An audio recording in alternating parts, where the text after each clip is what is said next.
बहुत पुराने जमाने की बात है। उस वक्त के लोग अपने बादशाह को साया खुदा मानते थे। महल की ऊंची फसीलों के अंदर एक शानदार तख्त रखा था, जिस पर बरसों से एक नेक दिल मगर गमजदा बादशाह बैठा करता। उसके पास हर नेमत मौजूद थी, सोना, चांदी, जवाहरात, एक वसी और अरीज सल्तनत, खिदमत गुजार, वफादार वजीर और शानदार महल। लेकिन एक चीज ऐसी थी जो उसे हर वक्त खाए जाती थी। उसके घर में कोई बेटा पैदा नहीं हो रहा था।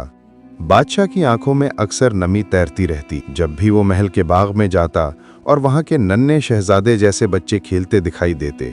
उसका दिल किसी खाली बर्तन की तरह गूंज उठता। वो सोचता, मेरे पास सब कुछ है मगर एक वारिस नहीं। मेरे जाने के बाद मेरा तख्त किसके हिस्से में आएगा? कौन इस सल्तनत को संभालेगा? मलका भी उसे तसल्ली देती रहती। वो नाजुक सी औरत जब बादशाह को रंजीदा देखती तो उसका दिल भी टूट जाता, मगर तकदीर के फैसले को वो कैसे बदल सकती थी? बादशाह ने बड़े बड़े हकीमों को बुलाया, आमिलों से रुजू किया, तावीज़ गंडे करवाए, कुर्बानियां की, मगर बेटे की आरजू फिर भी तशना ही रही। एक रोज बादशाह तख्त पर बैठा था। दरबारी एक एक करके अपनी गुजारिशात पेश कर रहे थे, मगर बादशाह का ध्यान कहीं और था। वो खाली खला में देख रहा था। अचानक उसके वजीर आजम ने कहा, जहां पनाह, आपकी उदासी हम सब के दिलों पर बोझ डाल रही है। कोई ना कोई तदबीर जरूर होनी चाहिए।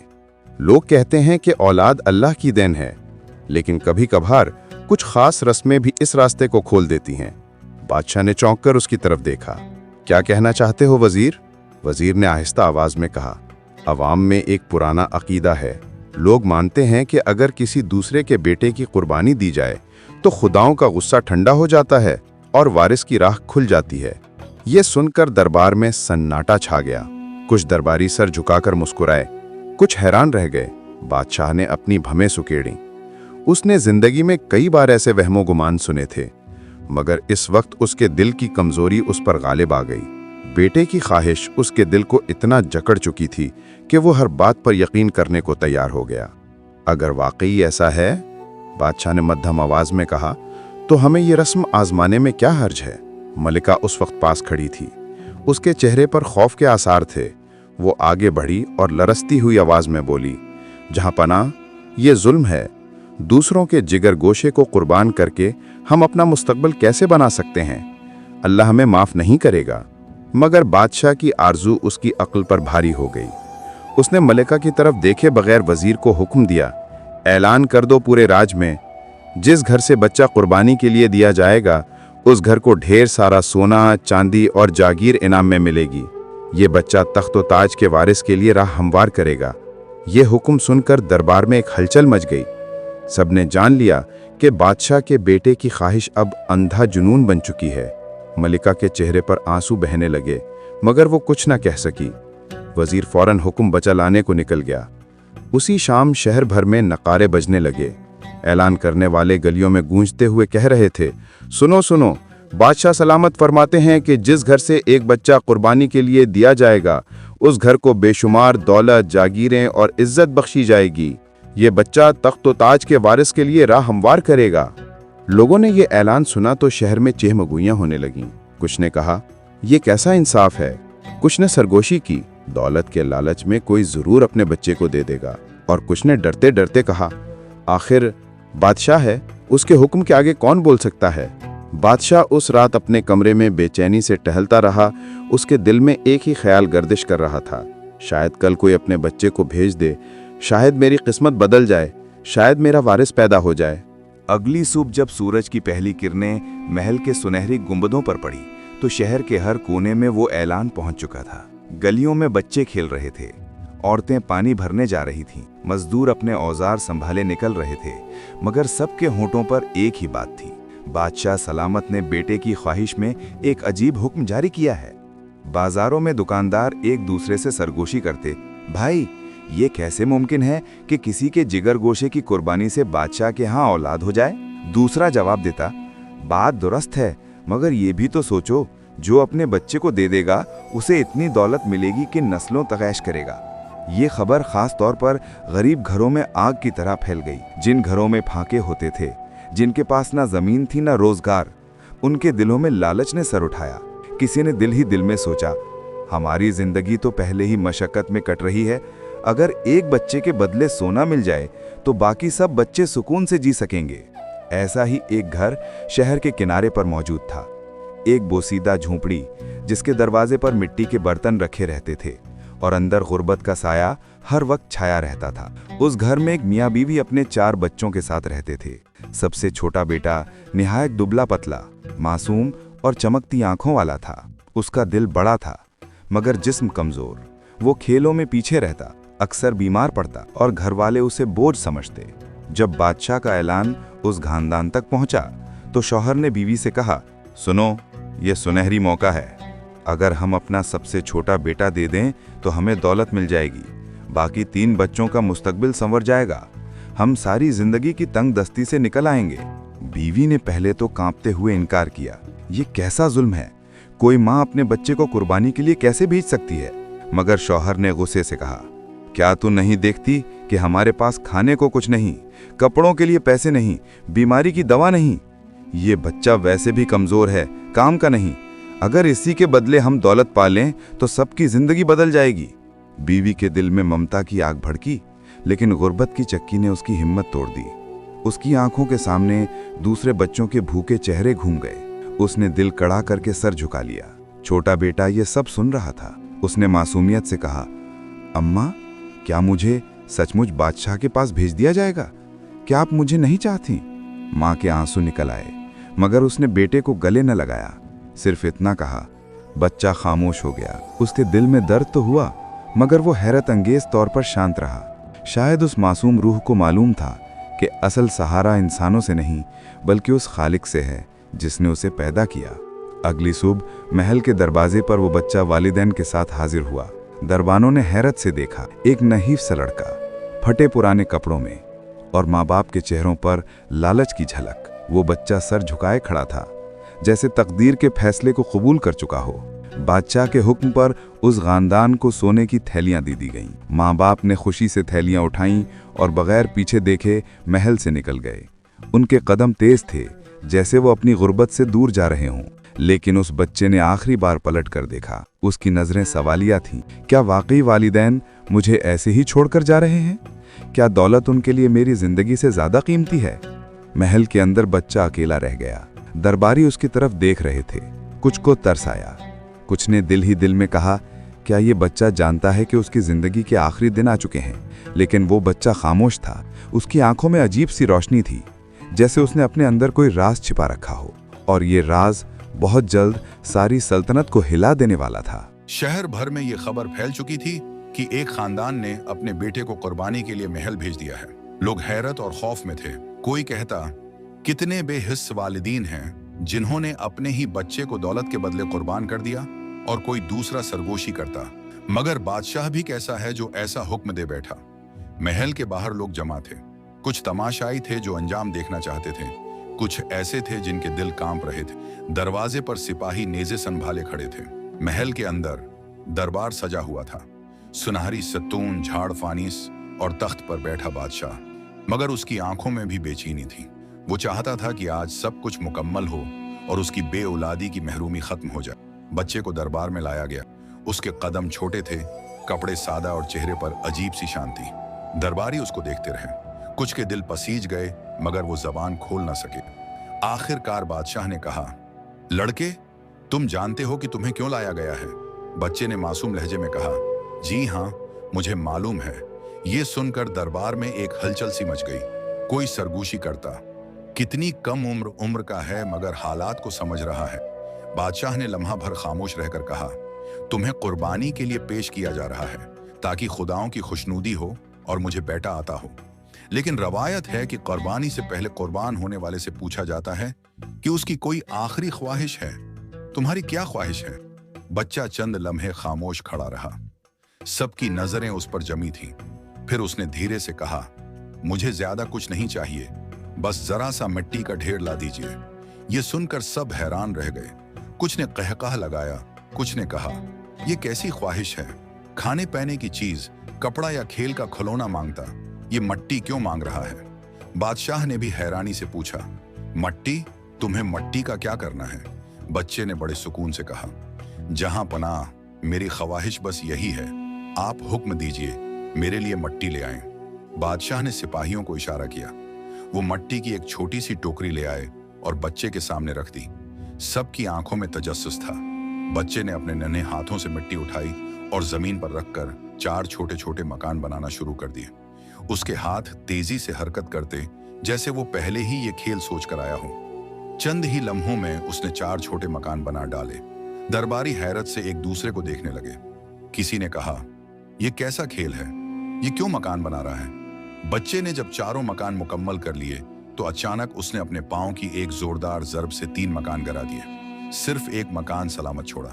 दरबार में सन्नाटा छा गया। हर आंख हैरत से फुट्टी रह गई। बादशाह भी आगे झुककर देखने लगा। उसके दिल में अजीब सी घबराहट पैदा हुई। बच्चा हाथ जोड़कर बाकी बचे हुए मकान की तरफ झुका। उसकी आंखों में आंसू आ गए और उसने दुआ के अंदाज में कुछ अल्फाज बड़बड़ाए।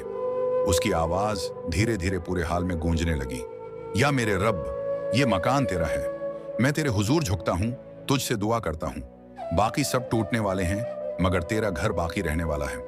ये मंजर देखकर बादशाह की रीढ़ की हड्डी में सर्द लहर दौड़ गई। उसने बुलंद आवाज में कहा, लड़के, ये तुमने क्या किया? क्यों 3 मकान गिराए और एक को छोड़ा? उसका क्या मतलब है? बच्चा खामोश रहा। सब दरबारी दम साधे खड़े थे।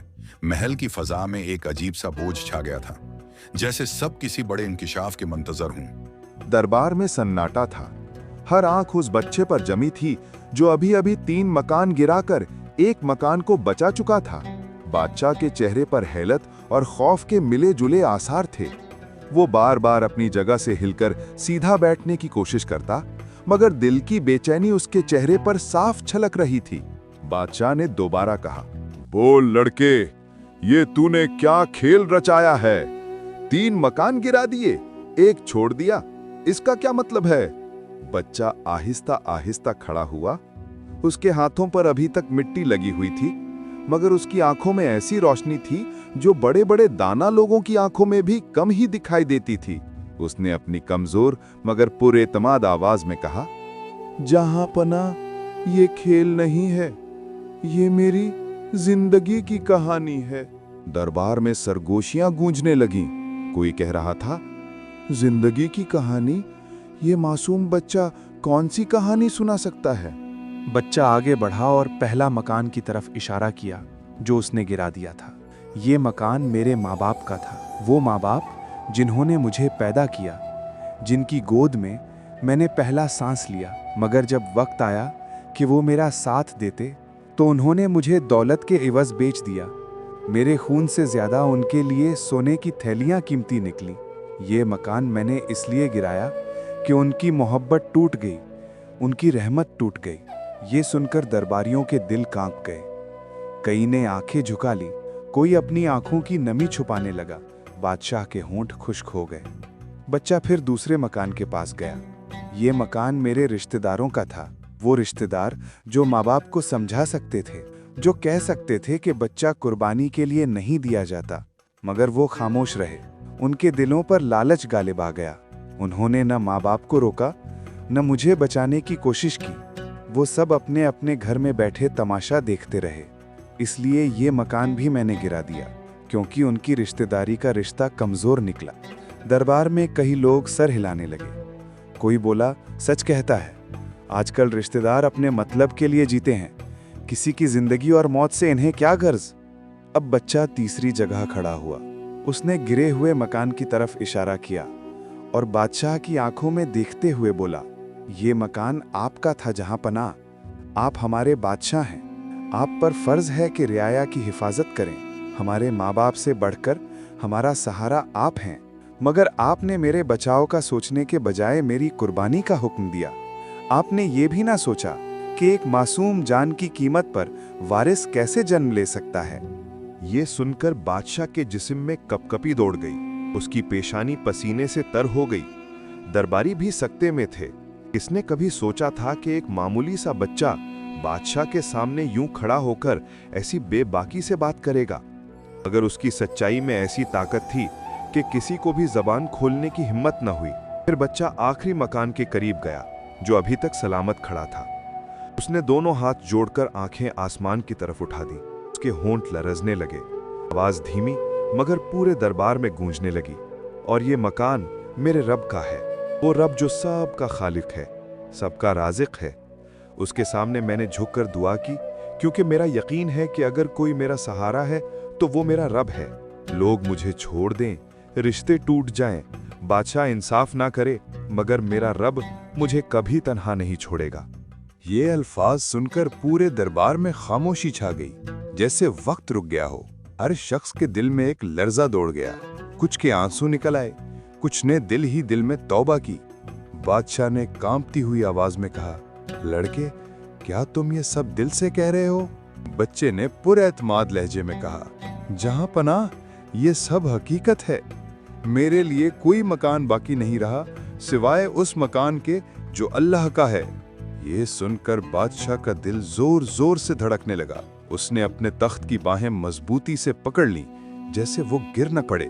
उसके दिल में पहली बार ये ख्याल आया, मैंने कैसा जुल्म सोच लिया था।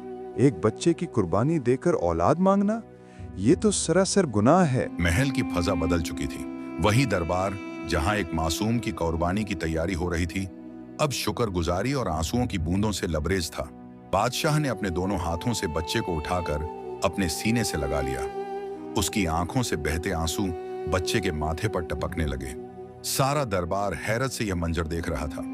वह बच्चा जिसे अभी कुछ देर पहले लोग मौत के मुंह में जाता देख रहे थे, अब तख्त के वारिस के तौर पर बादशाह की बाहों में। बादशाह ने बुलंद आवाज में ऐलान किया, सुनो ऐ मेरी रियाया, आज इस बच्चे ने मुझे वह सबक दिया है जो मेरे उस्ताद भी न दे सके।